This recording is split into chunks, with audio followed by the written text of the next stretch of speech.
নমস্কাৰ। আমিতো আমাৰ হাৰ্থপ আমাৰ অসমৰ সম্পদ জুবিন গাৰ্গ ডাঙৰীয়াক যিকেইটা বেপাৰীৰ কাৰণে হেৰুৱালোঁ, আমিতো চিৰকালৰ কাৰণে আমাৰ হাৰ্থপ জুবিন গাৰ্গ ডাঙৰীয়াকতো কেতিয়াও নাপাওঁ ঘূৰাই। কিন্তু সেই বেপাৰীকেইটাৰ কাৰণে মোৰ কেইটামান প্ৰশ্ন আছে, সেই প্ৰশ্নকেইটাক আপোনালোককো অৱগত কৰিবলৈ বিচাৰিছোঁ। নম্বৰ 1, যদি তেওঁলোকে ইমান সৎ সাহসে কৈছিলে যে তেওঁলোকৰ গাত কোনো ভুল নাই, সেই শ্যাম কানু মহন্ত আৰু লগত থকা যোনবিলাক কালপিত তেওঁৰ মেনেজাৰকে লগত লৈ আৰু যিকেইজন কালপিতে জুবিন গাৰ্গ ডাঙৰীয়াক লৈ গৈছিলে নৰ্থ ইষ্ট ফেষ্টিভেল কৰিবৰ কাৰণে, তেওঁলোক এতিয়ালৈকে বৰ্তমান অসমৰ ভূমিত কিয় ভৰি দিয়া নাই? নম্বৰ 1। নম্বৰ 2 প্ৰশ্নটো হ'ল, শ্যাম কানু মহন্তই প্ৰথমতে কৈছিলে যে জুবিন গাৰ্গ ডাঙৰীয়া যেতিয়া পানীত নামিছিল সেই সময়ত শ্যাম কানু মহন্ত সেই স্পটত নাছিলে।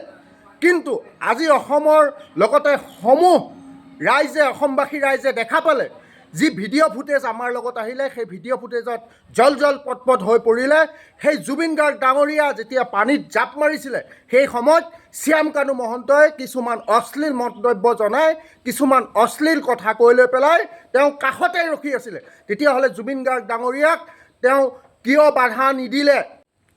শ্যাম কানু মহন্তই কি বুলি ভাবিছে? অসমৰ ৰাইজ কি মূৰ্খ নেকি? তেওঁ যদি সঁচাই আছিল কিয় তেতিয়াহ'লে মিছা মাতিলে? এয়া পৰিকল্পিতভাৱে হত্যা। প্ৰশ্ন 4, এজন মেনেজাৰ হিচাপে সিদ্ধাৰ্থ শৰ্মাই গম পাইছিল যে জুবিন গাৰ্গ ডাঙৰীয়াৰ পানীৰ প্ৰতি, জুইৰ প্ৰতি ভয় আছিলে।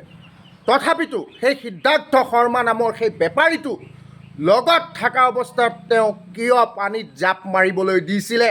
তাৰ উত্তৰ আমাৰ অসমৰ ৰাইজক দিব লাগিব। যদি জুবিন গাৰ্গ ডাঙৰীয়াৰ পানীত পৰি জুবিন গাৰ্গ ডাঙৰীয়াৰ সেই তাতে মৃত্যু হৈছিলে, তেতিয়াহ'লে সেই CCTV ফুটেজখিনি আজি অসমৰ ৰাইজক কিয় দেখুওৱা হোৱা নাই? আজি অসমৰ ৰাইজৰ আগত কিয় পাব্লিচিটি কৰা হোৱা নাই?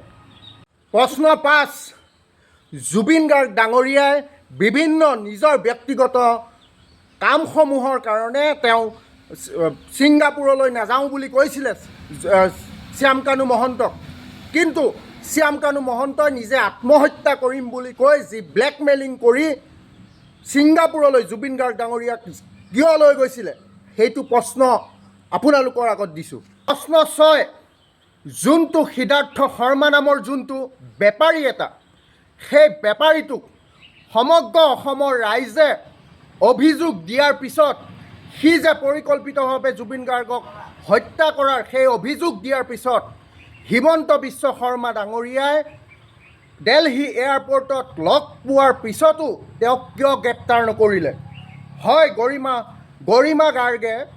গৰিমা গাৰ্গে এটা পোষ্ট কৰিছিলে ছ'চিয়েল মিডিয়াত যে সিদ্ধাৰ্থ শৰ্মাৰ গাত কোনো ভুল নাই।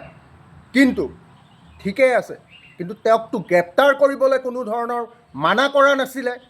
সেইকাৰণে আমাৰ মুখ্যমন্ত্ৰী হিমন্ত বিশ্ব শৰ্মা ডাঙৰীয়াই তেওঁক এতিয়া পৰ্যন্ত কিয় গ্ৰেপ্তাৰ কৰি?